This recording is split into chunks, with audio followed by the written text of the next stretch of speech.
Hey there and welcome back to another Pixar video. And recently, I don't know why, but I started thinking about the film Brave and how literally nobody ever talks about this movie. Like when you think of Pixar, or you see discussion about Pixar's great works, you see all the old favourites worm their way into the conversation. You see people talk about Toy Story and its sequels and how they revolutionised the animated film genre whilst also telling a touching tale of childhood and growing older. Or you see people talk about The Incredibles and its thought-provoking exploration of the realities of superheroism. The father-son bonding in Finding Nemo. People talk up Ratatouille and Up, Inside Out or WALL-E and Coco. Hell, they even talk about films that they feel like tarnish the legacy that Pixar's built. Cars. I'm looking at you, mate. And then there's even discussion about forgotten classics, and this always brings up the memory of Bug's Life. And really, when you look at it, that's already the majority of Pixar's filmography, apart from sequels and some more recent works, but those stay in the collective consciousness of the fan base because they're either recent or they're attached to very famous and influential original films. So my question today is, why the hell don't we talk about films like Brave at all? Why has it been left by the wayside and forgotten? And I mean, it's not like it's a bad film. After all, it did pretty well in my opinion. From a critical perspective, it had a fairly decent showing, sitting at 78% on Rotten Tomatoes with a 7 out of 10. And I mean, yeah, that's not exactly at the extreme standard that Pixar's known for. I mean, after all, when a Pixar film releases, you can pretty much assume that it's going to at least get around 90% on Rotten Tomatoes and have film critics frothing at the mouth about how deep and meaningful the plot and themes are. But at the same time, 78% is still really good. Being upset about that score is like the kid at school that always gets 100% on every test, then having a tantrum because they didn't get 100% on the latest essay or something like that. So perhaps that is the reason that it's forgotten to time and never really talked about, because it simply isn't as good as other Pixar films. And honestly, I'm not really quite sure that that's the reason, because it's not like this is the worst score that Pixar's ever received. For God's sake, Cars 2 exists. Now, I made a video talking a bit more in depth about the reasons that people don't like the Cars franchise, and you can check that out here if you like. But for the most part, the first film and the third film are pretty much on the same level as Brave, or at least in the same tier. They don't have great critical scores, but they also don't have terrible critical scores. And yet people always bring up Cars when they discuss Pixar's failings. So while the franchise isn't really remembered all that fondly from a critical perspective, it is still remembered, as opposed to Brave, which is not. So I think we can therefore firmly rule out critical response as the reason behind Brave's relative obscurity, or at least as the sole reason, because I think there is something to it, and we'll touch on that in a little while. So that brings me to another metric that we can use to try and determine why the hell nobody ever seems to want to talk about this film. Perhaps the reason can be uncovered by looking at the film's box office gross. Now, the film had a budget of $185 million and grossed $540 million. So that's a profit of $355 million before you factor in advertising costs and all of that stuff that doesn't get factored into the official budget, which siphons off the revenue even more. But that's still a fairly decent gross, all things considered. Obviously, it's not reaching the billion-dollar heights of Toy Story 3 and 4, but it's not like it did badly.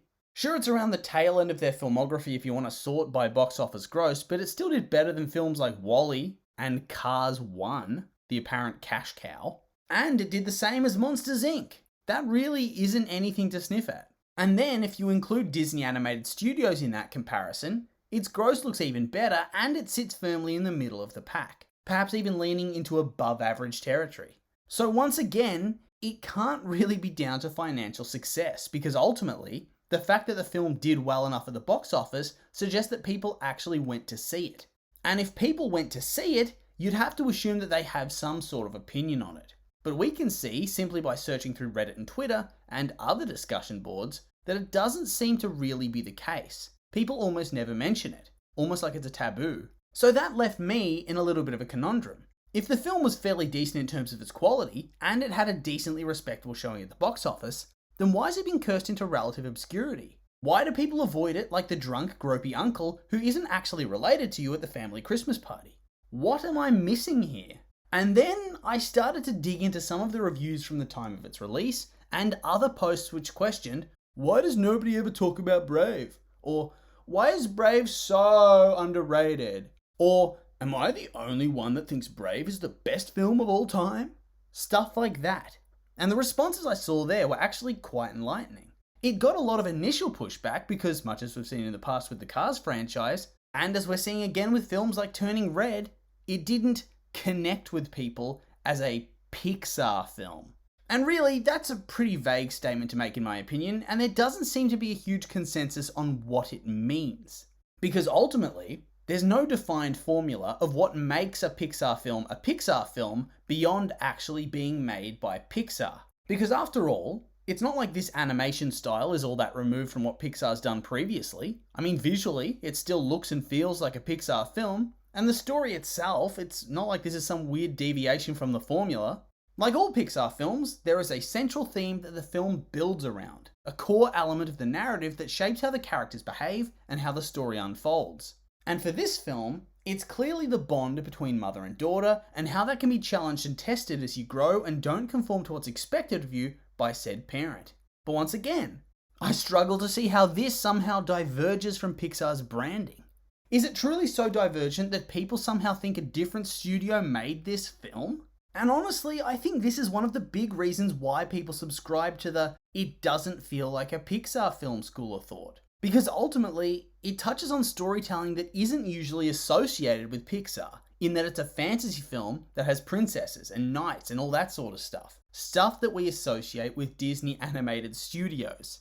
A studio that, I don't know, I feel like people definitely look down on their work, even if they really have upped the quality in the last decade or so.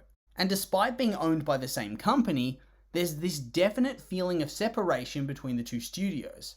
I think there's this perception, even now, that animation is for kids, but that Pixar is the exception to the rule that makes thought-provoking films that can be enjoyed by all.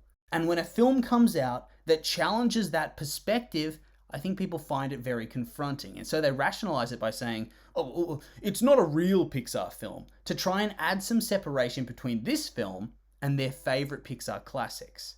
So there is that inbuilt bias that goes against Brave and makes people feel a little bit ambivalent towards it. But if that was solely the case, then why is it ignored? Why isn't it hated instead?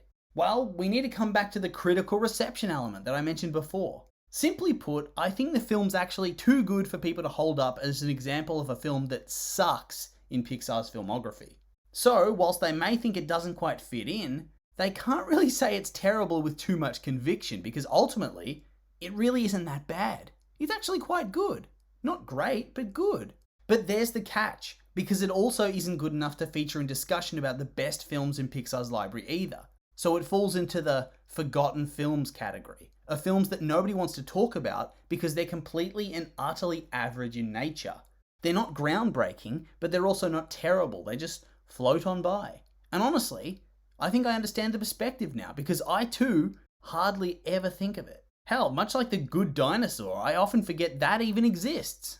But anyway though, that's the end of the video. And I would like to say, these have just been my opinions, and now I'd like to hear yours. What do you think about Brave? You like it, hate it? Do you think it's underrated and deserves more attention? I'm curious for your thoughts, so make sure to like, comment, and subscribe, and let me know.